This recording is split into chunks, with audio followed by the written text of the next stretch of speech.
For a long time, a lot of people would walk around me and talk to me as though I'm just a normal person. And basically, to me, in my opinion, I'm not a normal person.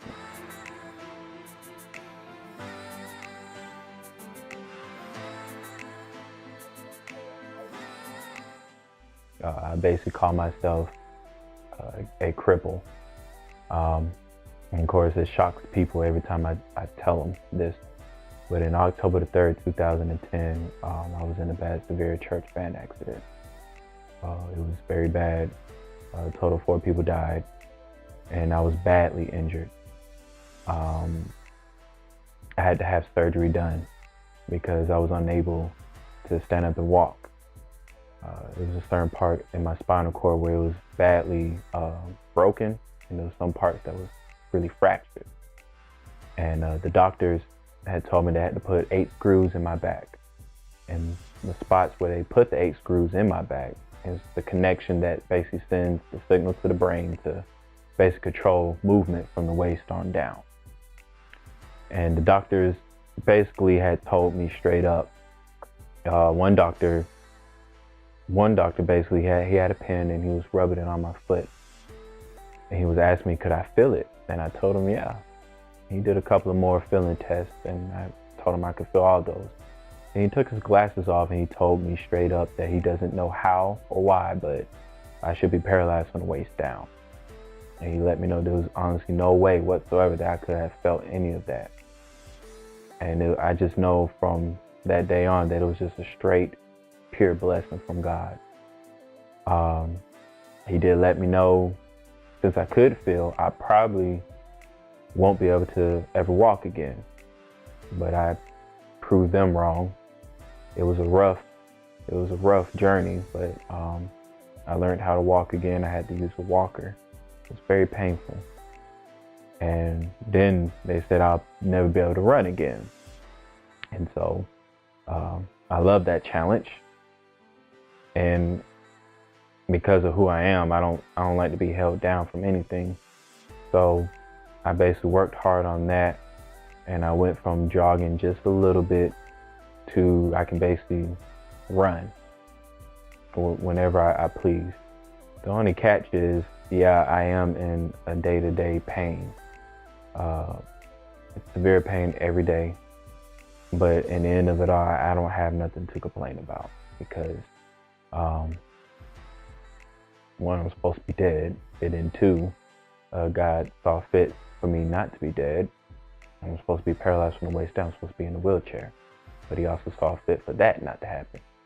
So basically, I feel that he used me to be a walking testimony, a true sign of his glory, to let people know that God is real and he does love his people.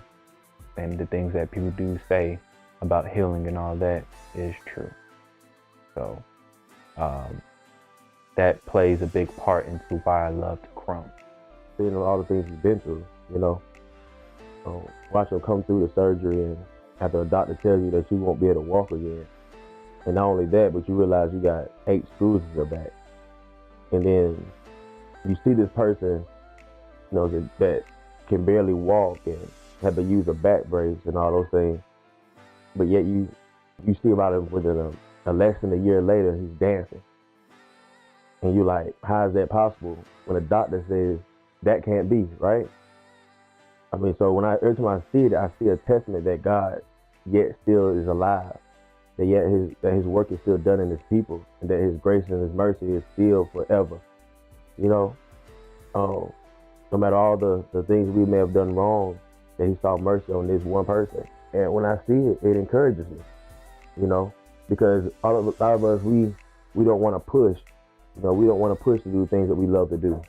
We use excuses, but here's a person that has had things come up against them, obstacles that he has literally crossed, but only through the help of God. But to see him go through it and all the pain that he suffered in it, it was just a blessing for me just to be there right along the side with him, And so, I used to dance too, and I say I retired, but every now and again I probably dance here and there. Only time I really dance is when he dances. And so, because when he dances, it just like lights a fire in me that makes me want to dance. And you know, I'm like, well, he getting Krump, I get Krump too. And, you know, if he getting Krump, then I'm gonna get Krump. You know, because like, what excuse do I have not to dance? What? Because I'm a little out of shape, or you know, I got a little older and A, B, and C. But you know, he's gotten older and he's not as good a shape he was before. But yet he's still pushing. And even a lot of his moves that he does now, he would have never done 4 or 5 years ago. You know, so you know, so you see this person evolve. Because Krumping, to me, honestly, it is a praise for me. I don't care what no one else says, church people or folks on the street. Some people think it's a dumb dance, but they don't understand where I've come from and the things I've truly have been through. So when I dance, it's not for fun anymore, honestly. I mean, I do it for fun, but most of all, it's really just to offer up praise and worship to God. And the reason why I chose Krump is because the style is so aggressive. It's so fierce. And it's a style that a lot of people honestly can't keep up and do. You honestly literally have to use just about every part of your body. It's a great workout. And it just blows people's minds because when they see me dance, they never would have thought.